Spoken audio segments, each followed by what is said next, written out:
C'était il y a environ 2 ans. Et à cette époque, je travaillais avec Bastien sur le spin-off de Last Man. Et en fait, toutes les semaines, je me disais, ah, je pourrais faire ça, je pourrais faire ça. J'ai pris quelques notes. Et surtout, je voulais, dès que j'allais sortir de Last Man, commencer quelque chose. Je voulais pas commencer à attendre. Je voulais tout de suite me projeter sur quelque chose. Donc en fait, je me suis assez vite mis à travailler sur cette BD-là. Le pitch, c'est que la mort, elle pourrait détruire la Terre pour anéantir l'humanité. Il y a des humains qui s'enfuient à travers l'espace et depuis, elle les pourchasse. J'ai eu de la chance d'avoir une idée qui fonctionnait mieux que d'autres que j'ai eu par le passé. Sur Captain Death, il s'est trouvé que je me suis dit, ça va être simple et ça va être facile à faire. Alors, c'est jamais facile à faire, hein. C'est quand même après 6-8 mois de boulot assez intensif.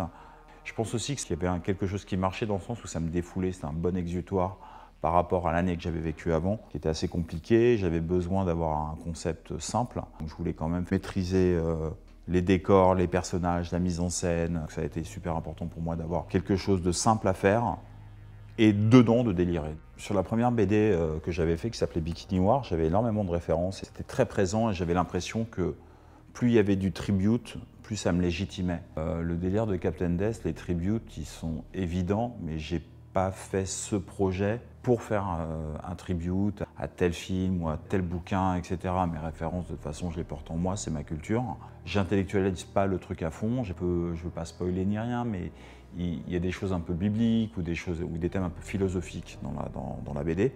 Et en fait, c'est plutôt, j'ai eu les idées, je les ai trouvées cool, et en l'occurrence, elles avaient un fond.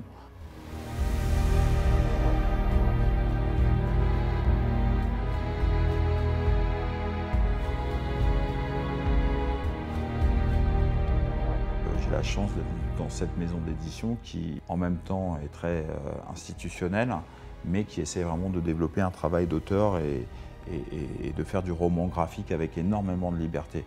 Je suis assez fier de l'objet parce qu'il est un peu pop. C'était aussi la volonté de l'éditeur de faire un objet un peu rock'n'roll, quoi. Et moi, j'ai des bouquins des fois qui ont 50, 60, 80 ans. Il y a même des collections de Strange ou de choses comme ça. C'est des choses qui ont mon âge ou 35 ans, quoi. Donc c'est super important pour moi. J'achète énormément de livres, de bandes dessinées, de disques. Ça m'entoure. Et des fois, le truc, il dort pendant 2 ans, et 2 ans après, je le prends, je le lis, et je passe un super moment, ou je le laisse en cours. J'aime bien l'idée de l'objet, quoi. J'aime bien l'idée que si demain, il y a la fin du monde, il y aura peut-être un petit Captain Death qui traînera quelque part. Au moins, il sera encore là, quoi.